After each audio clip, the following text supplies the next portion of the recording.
இப்போ எங்கள் அக்கா வீட்டில் அடையாரில் வச்சுருக்க கொலு தான் உங்களுக்கு காட்ட போகிறேன். திருமதி சாரதாமணி தேவி, திரு மணிவண்ணன் அவங்க குடும்பத்தில் வச்சுருக்க கொலு தான் இது. அவங்க வந்து கடந்த 27 வருஷமாக ரொம்ப சிறப்பாக கொலு வச்சிட்ருக்காங்க.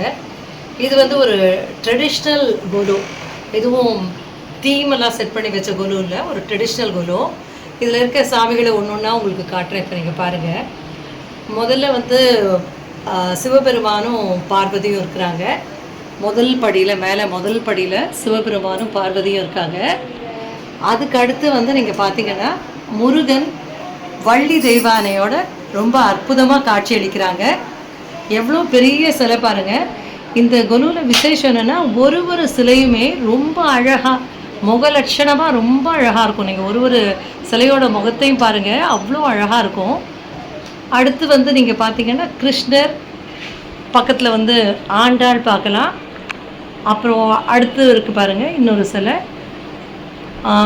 கீழே இறங்கி வந்தீங்கன்னா ரிஷப வாகனத்தில் சிவபெருமான் காட்சி அளிக்கிறாரு. அப்புறம் முருகப்பெருமான், அவங்க ரொம்ப தீவிர முருக பக்தர்கள், அதால் முருகப்பெருமான் பல்வேறு வடிவங்களில் உங்களுக்கு காட்சி அளிப்பார். நீங்கள் பார்த்தீங்கன்னா அடுத்து இருக்கிற முருகப்பெருமான் தான். இங்கே ஒரு மயில் பார்க்கலாம். நீங்கள் மயில் ஒரு பக்கத்துலேயே உங்கள் பாம்பன் சுவாமிகள் சிலை இருக்குது பாருங்கள். இங்கே அடுத்து வந்து திருப்பி மயிலோடையே முருகப்பெருமான் காட்சி அளிக்கிறார். இன்னொரு சிவபெருமான் நிற்கிற கோலத்தில். அடுத்து நந்தி வாகனத்தில் சிவபெருமான் இருக்கார். சிவன் பார்வதி காட்சி அளிக்கிறாங்க. அது எவ்வளோ அற்புதமாக அலங்காரம் பண்ணியிருக்காங்க பாருங்கள். அடுத்து கீழ்ப்படியில் நீங்கள் வந்தீங்கன்னா சிவபெருமான், இது ஒரு மார்பிளில் செஞ்ச சிவபெருமான் இது. அதுக்கப்புறம் சமயக்குறவர்கள் 4 சொல்லுவோம் இல்லையா, அப்பர், சுந்தரர், மாணிக்க வாசகர், திருஞான சம்பந்தர், இவங்க 4 பேரும் சிவபெருமானை வழிபடுற மாதிரி வச்சுருக்காங்க. அடுத்து நீங்கள் பார்த்தீங்கன்னா நடுவில் வந்து சக்தி திரிசூலத்தோட சக்தி இருக்காங்க. அந்த பக்கத்தில் சரஸ்வதி வீணையோடு இருக்காங்க. இந்த பக்கம் லக்ஷ்மி தாமரை பூவில் அமர்ந்திருக்காங்க பாருங்கள். நல்ல பெரிய பெரிய சிலைகள், ரொம்ப அழகான சிலைகள். அடுத்து பக்கத்துலேயே பார்த்தீங்கன்னா ரிஷப வாகனத்தில் சிவபெருமானும் பார்வதியும் இருக்காங்க. பக்கத்தில் ஹயக்ரீவர், ரொம்ப ஒரு அழகான ஹயக்ரீவர் காட்சியளிக்கிறார். அடுத்து வந்து நீங்கள் பார்த்தீங்கன்னா உங்களுக்கு அறுபடை வீடில் இருக்க முருகர்கள், அறுபடை வீடு லைனாக இருக்குது பாருங்கள். அறுபடை வீடில் முருகர். அந்த எண்டில் நீங்கள் பார்த்தீங்கன்னா ஆதியந்த பெருமாள்னு சொல்லுவாங்க. இந்த மத்திய கைலாஷ் கோவிலில் இருக்கும் பாருங்கள், அந்த ஆதியந்த பெருமாள். இங்கே அறுபடை வீடு முருகரை தாண்டி நீங்கள் வந்தீங்கன்னா ஐயப்பன் இருக்கார் பக்கத்தில்.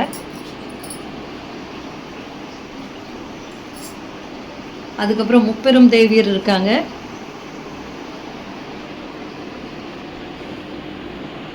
இங்கே ரொம்ப அழகாக விநாயகர் காட்சி அளிக்கிறார்.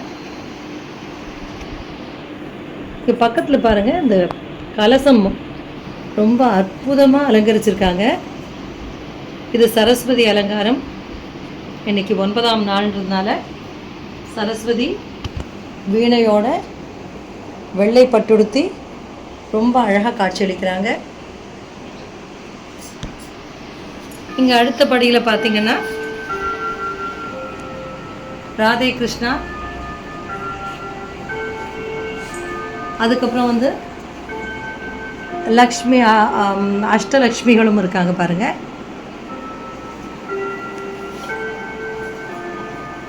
அஷ்டலக்ஷ்மி. அதுக்கப்புறம் தசாவதாரம் இருக்குது.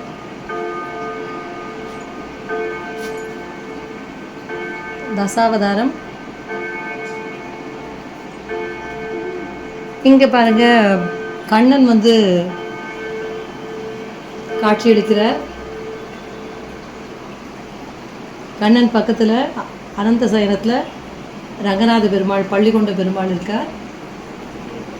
கண்ணன் வந்து குசேலரை கட்டிப்பிடிச்சிருக்க மாதிரி இருக்குது பாருங்கள். இது ஒரு அழகான பொம்மை இது. கண்ணன் அவரோட நண்பர் குசேலரை பிடிச்சிருக்க மாதிரி காட்சி இருக்கிற ஒரு காட்சி இது. அடுத்து இங்கே பார்த்தீங்கன்னா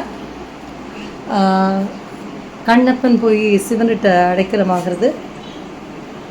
அப்புறம் இங்கே ராமகிருஷ்ண பரமஹம்சர், அடுத்து பக்கத்தில் சாரதாமணி தேவி, விவேகானந்தர் இருக்காங்க. இங்கே ராமர், சீதை, லக்ஷ்மணர், ஆஞ்சநேயர், பக்கத்தில் மரப்பாச்சி பொம்மைகள் ரொம்ப அழகாக சிங்காரிச்சிருக்காங்க மரப்பாச்சி பொம்மைகளை. இங்கே ராவணன் அவரோட கையையே வீணையாக்கி வாசிச்சார்னு சொல்லுவாங்க இல்லையா, அது வந்து ஒரு உயிரோவியமாக இந்த காட்சி பிடிக்குது. இங்கே வெண்ணெய் சாப்பிட்ற கண்ணன், வெண்ணெய் உண்ட கண்ணன் இருக்காரு. பக்கத்தில் ஒரு கல்யாண செட்டு, மணப்பெண் மாப்பிள்ளை கூட சொந்த பந்தங்கள் எல்லாரும் இருக்காங்க. புரோகிதர் உட்காந்து திருமணத்தை நடத்துகிறாரு. இங்கே செட்டியார் அற்புதமாக கடை வச்சுட்டு உட்காந்துருக்காரு.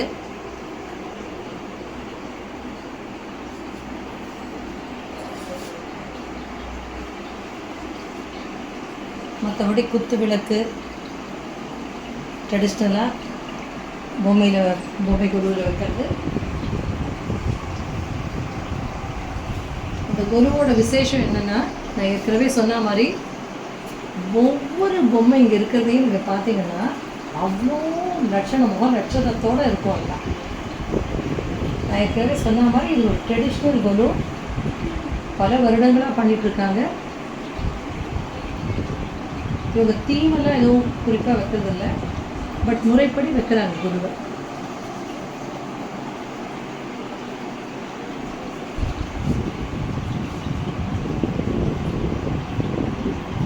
Audio Jungle.